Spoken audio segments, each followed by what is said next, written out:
Hey, what's up, everyone? Dan Tortora here with you of Wake Up Call, here with Coach Hicks, as always.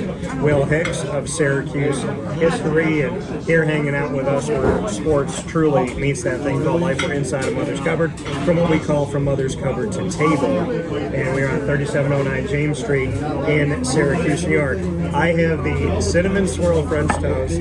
I have a Fruity Pebble mini pancake. This is a mini pancake. This is normal size for most places. And I got some eggs. And you got, I don't know what I'm going to get to and what I'm taking home, but you got I'm trying to be a little veggie omelet. Trying to stay away from the diabetic coma. So, we're going to have some fun here, thanks to Pete, who hooked me up with all this stuff. So big shout out to Pete Green. So, we got a lot of stuff to get into. It's bowl season. Syracuse is in a bowl game. Yep. December 29th on a Thursday at 2 p.m. in the frozen tundra of the great state of New York, going to New York City. Hey, 10-year anniversary from our Pinstripe Bowl champion team 10 years ago when we beat West Virginia. Down there. So this is the 10-year anniversary of being the Pinstripe Bowl champions, and Pinstripe Bowl champions 2 years before that against Kansas State. Yeah, only team to go there 3 times, and if Syracuse wins, only team to win there, obviously, 3 times. And before anybody else called it this, from what I could see, I called it the Mark Coyle poll, and then people followed suit. We did a thing on the show called Things That Lasted Longer in Syracuse Than Mark Coyle, and we had some fun with that. But what is that going to be like? Did you have a relationship with him, and will you have a little interaction with him when you see him? Yeah, I'm sure I'll speak to him. He was the AD here for a short period when I was here with Coach Schaefer, and I had some dealings with him here, and then when he brought in Coach Schaefer. But he was very professional when he was here. He was first class. He was a Midwest guy. Yeah. And, so he left and went back where he thinks he needs to be in the Midwest, and we got very fortunate. We brought in John Wildhat, who's Syracuse through and through. He bleeds orange and is doing great things for the program. Not only because he's a smart businessman, because his heart's in Syracuse, and he cares about the success of Syracuse athletics. So, is there anything you'll do in New York City? Getting down there a couple days before, you're going to go see the tree? Are you going to try and do anything special? We're having a couple events, alumni related. Got a lot of former players coming back because it's in the city. I was just with Justin Pugh over the weekend, who was on that team that 10 years ago won that bowl game. Spoke with Ryan Nassib yesterday. A lot of those guys are going to be down for the game. Talked to David Tyree yesterday morning. So David has got a name in New York City, being a Giant. Still lives down there. He's going to be involved in some stuff for us and go get the game. So it's probably not the greatest destination weather-wise, but it's a good destination for us by the alumni that will be there. Christmas in New York is not bad with the pageantry and the lights and the trees and the whole 9 yards. I know the New York Yankees do an absolutely unbelievable job in what they do for the participating teams as a reward for the season. I heard 10 years ago they got about 100 different gifts, so I can only imagine what it's going to be now. And 2 times I've been, we got 100 inches of snow too. So. Yeah, that's true. No, I mean, one of the events that I've never done in my life was going to Radio City Music Hall for the Rockets Christmas show. Yeah, I've never. That's a Union's guy. Southern boy in the country. I've never been to the Broadway and Radio City Music Hall, and that was absolutely fabulous. Seeing Times Square decorated up for Christmas, the Rockefeller Center, and the trees. I mean, there are things that a lot of people grow up seeing on television and never think you'd be part of it. So it's a great experience. And I remember the ringing the bell on Wall Street too, getting to see that. So it's pretty incredible. It's pretty. Usually the coaches and the captains. Pretty amazing to do something like that, and to be there and to get to celebrate that.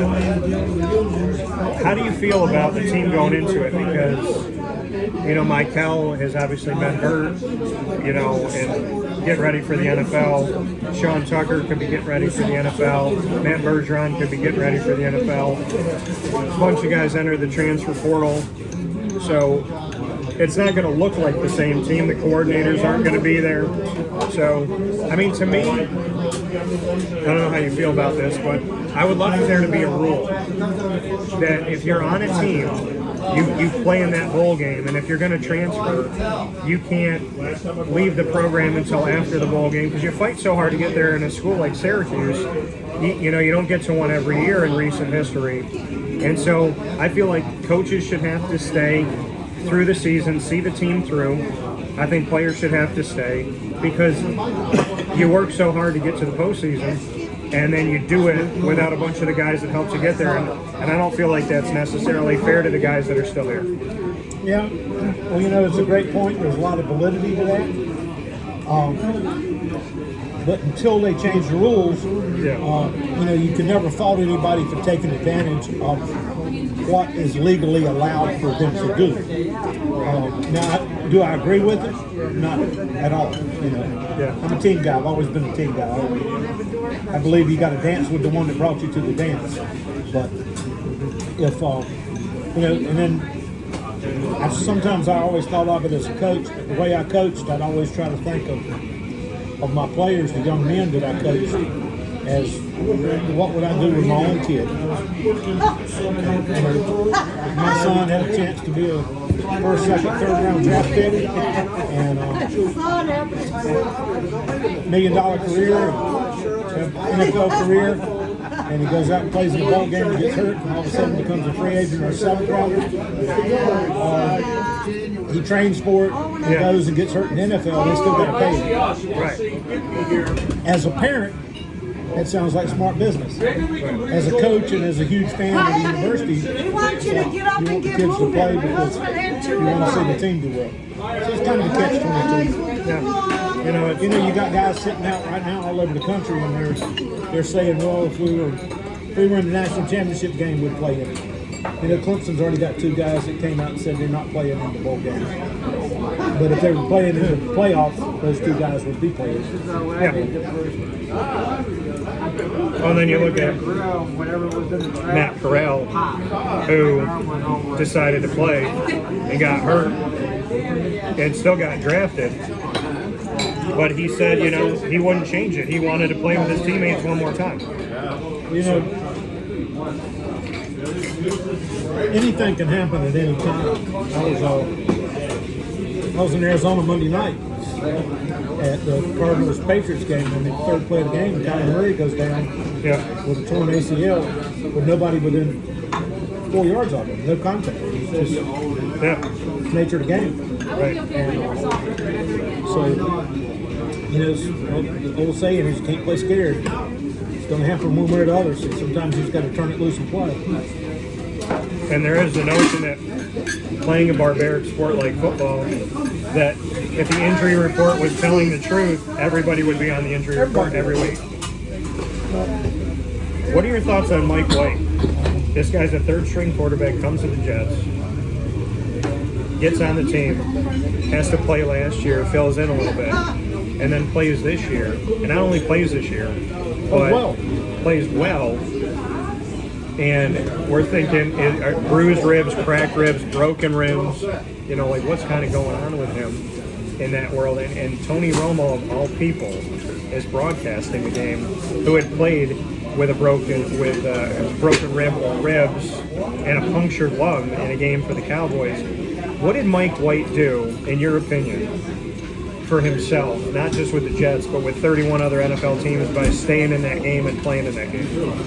He proved that players play, and that the team and the game was a little bit bigger than him. Yeah. And, you know, coaches always look for who's the most unselfish player. Right.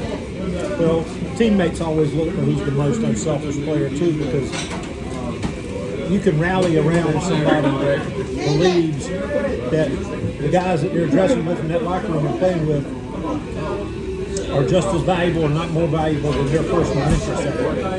And a lot of those guys won a lot of games. And I think he's going to get a nice contract because of that too. So, doing for others eventually comes back. Well, there's a big difference between being, hurt or severely injured. Right.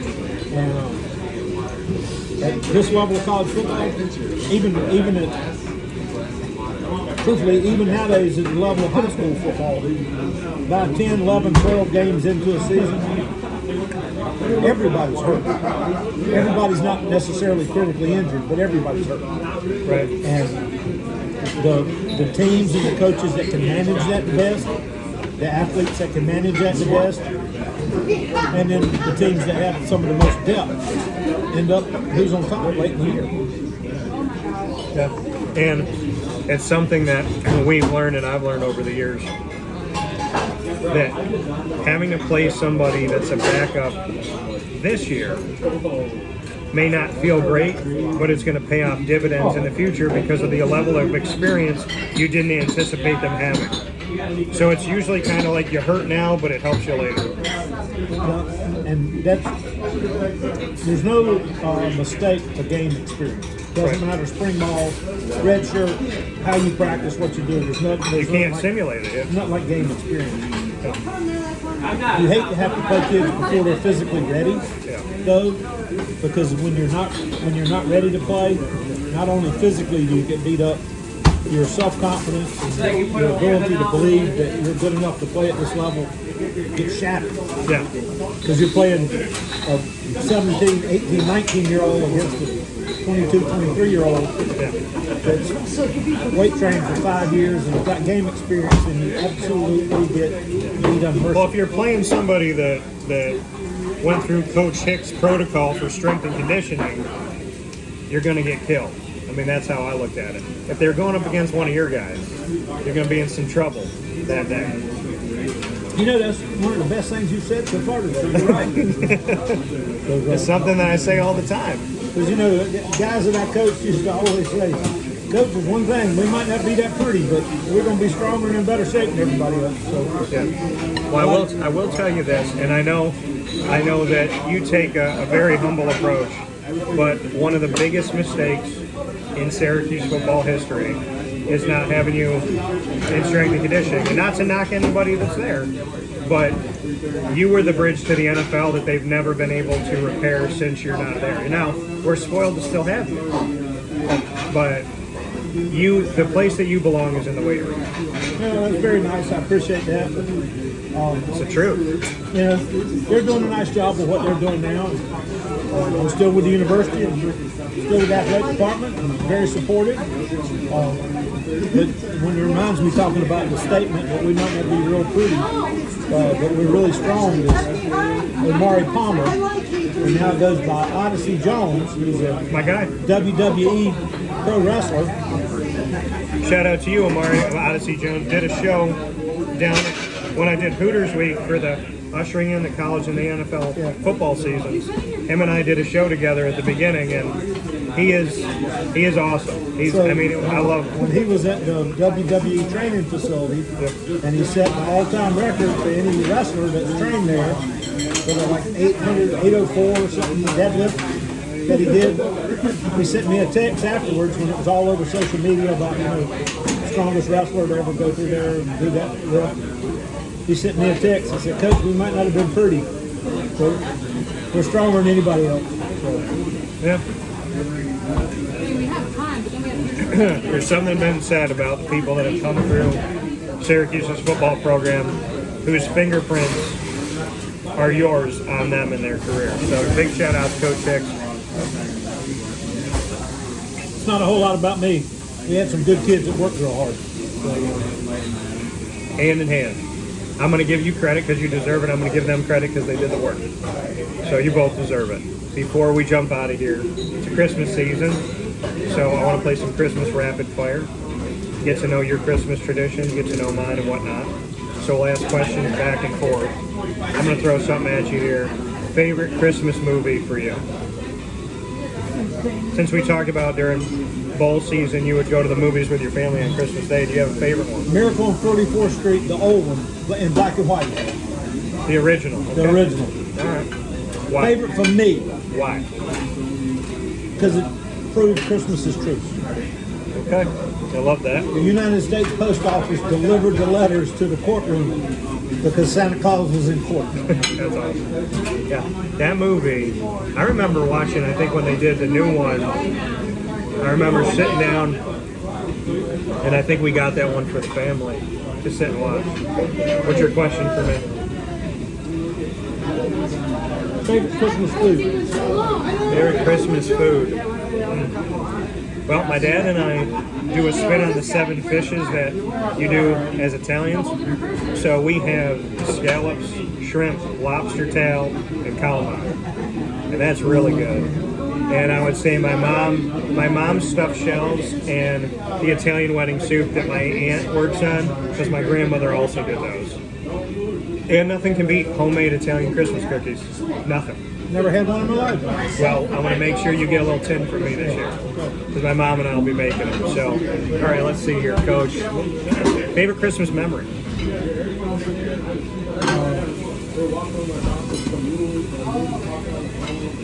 1986, first bowl game as a coach. We were playing in the Peach Bowl in Atlanta against Virginia Tech. And I didn't have kids or anything at the time. Wasn't married.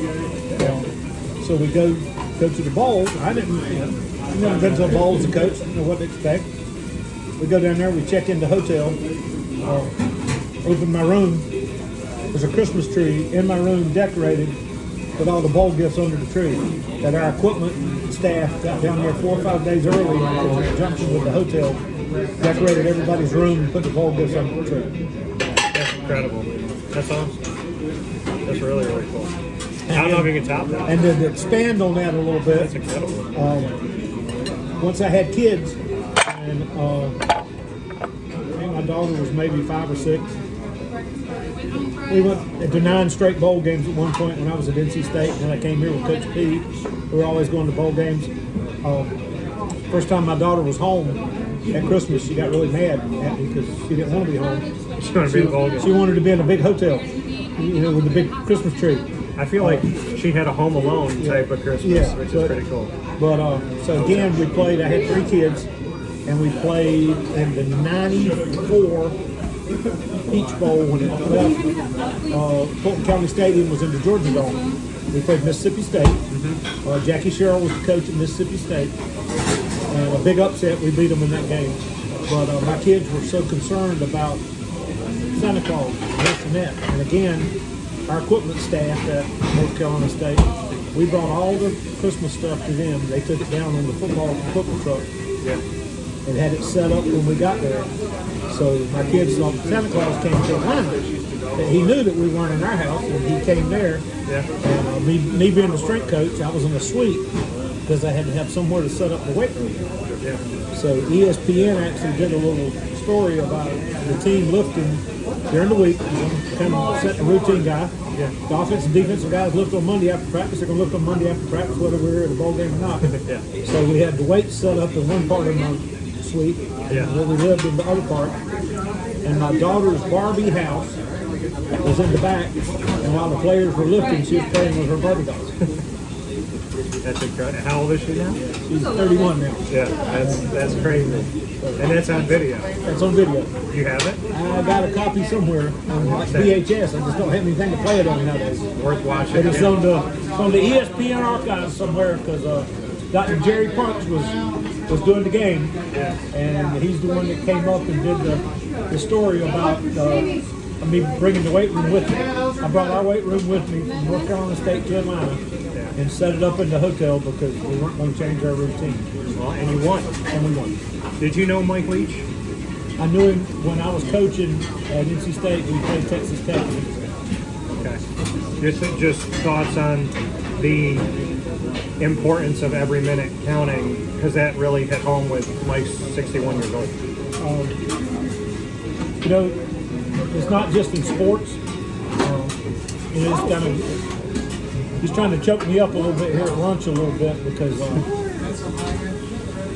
it's too early for anybody. It's really too early for a quality person that's changed a lot of people's lives with Coach Leach. And you see some of the interviews today with some of his players. The kid, I'll say his name, Minshew, the quarterback that was at Jacksonville. Gardner Minshew. Minshew. He did an interview today that said that he wouldn't be in the NFL, he wouldn't be who he is, the person he is, or anything without Coach Leach, so it was deeper than coaching. Yeah. And that the fact that Coach Leach still was teaching a class at Washington State on principles of football and coaching, and it just makes you have to appreciate every day. With the holidays coming up, and it being the holiday season, and you see what's happening around the world, you see what just happened with Coach Leach. Anybody that you haven't spoke to in a while, call them. Anybody that you hadn't hugged around the neck in a while, hug them. Anybody that you hadn't came and had lunch with and broke bread, like my friend here, call them and go have lunch. But you know, we're not guaranteed tomorrow, so let's take advantage of today. Perfectly said. My friend. Brother. I look at it. It's like an extension of the family to me, Coach. And I don't even know how it started, but it just kind of happened that every time I see it, it's warm. I want to get a hug. I want to see how you're doing. I always love seeing you smile. I always want to see you succeed. Anything you touch, you know, I want it to be exactly what you're hoping for. I mean, I don't know how we built the friendship that we did, but I don't know if it's necessarily me. I think it's the reason that you have a following. You have the people you have is you're genuine. People know you care.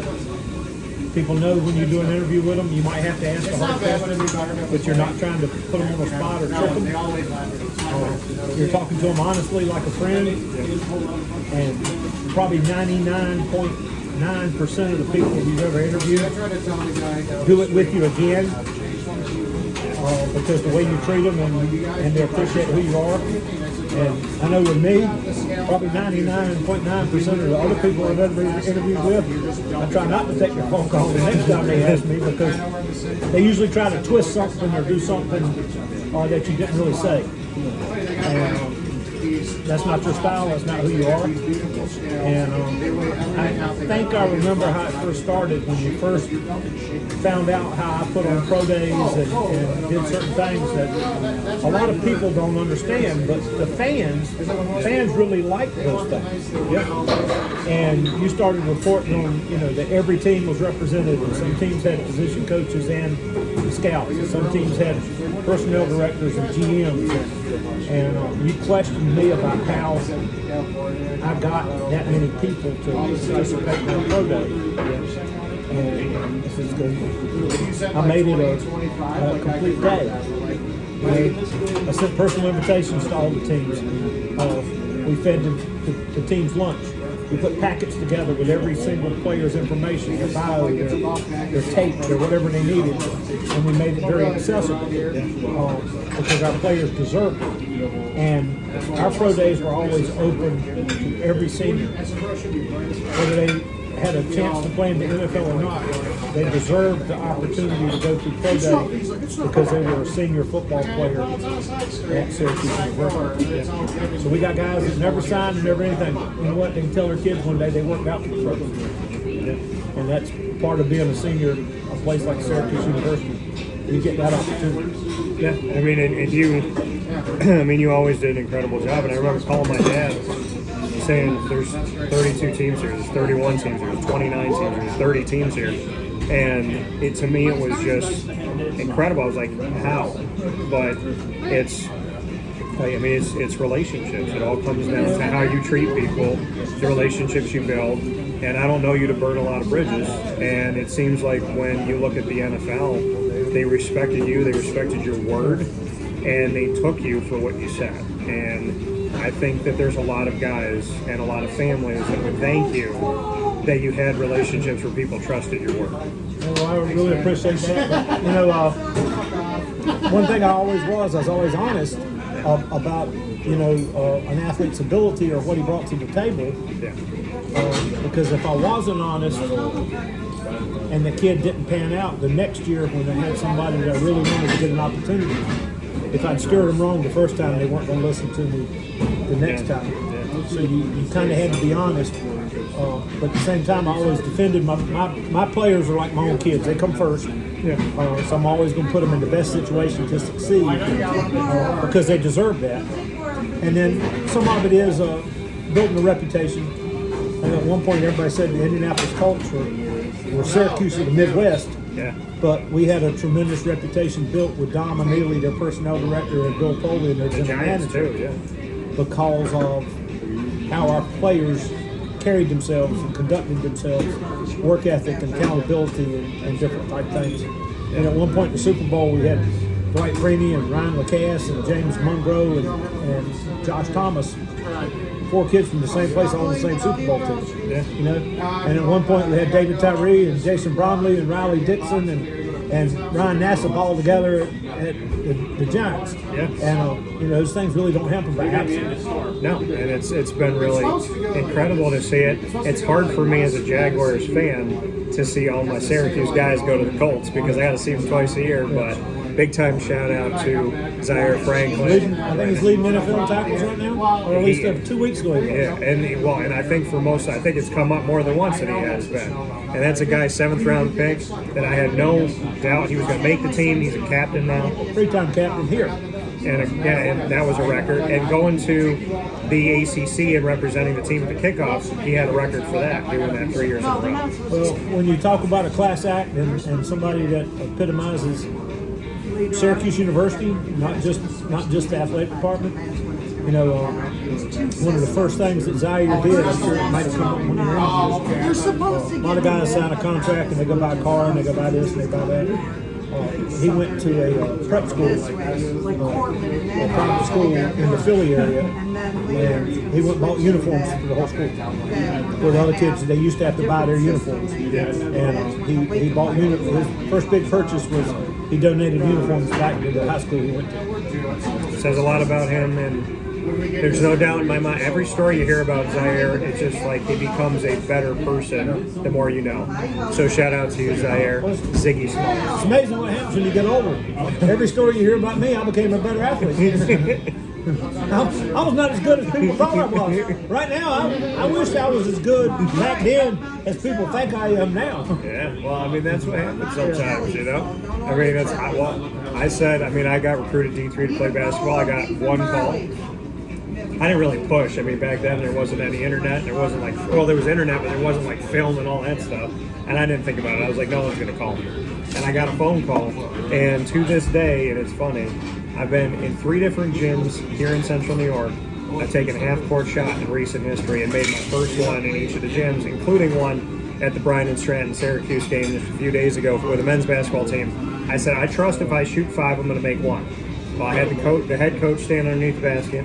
I shot the first one. It dropped down. I told everybody, have a good night.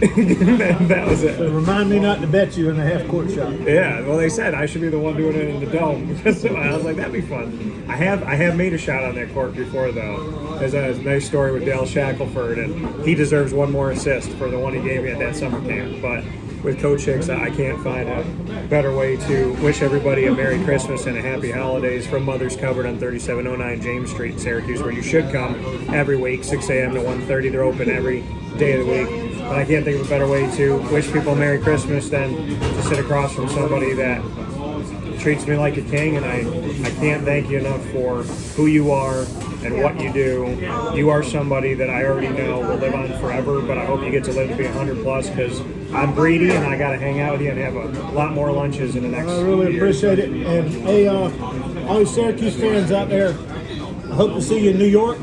Come to the bowl game, go onto the Syracuse website, get your tickets. We don't understand that one of the reasons the bowl really wanted us to be there is because they know we travel well to New York City. Yeah. And I'll be down there, and if you see me somewhere, holler at me and I'll tell you a story too. I got a lot of them.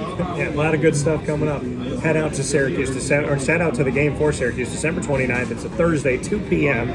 go and make a little New York City trip of it, have some fun. We look forward to seeing you out there. And we already know how to deal with the cold, so we know how to deal with it down there. They fought very hard to get here. I respect every single one of these guys that fought to where they got to get to this bowl game. I will gladly be there on site on location for my third. Been to every single Pinstripe Bowl, and I can't wait to do it again. Thank you to the Yankees organization for two things: having Syracuse, my hometown, back at the bowl game, and doing the right thing and signing Aaron Judge. Talking to you soon, Coach. Yep.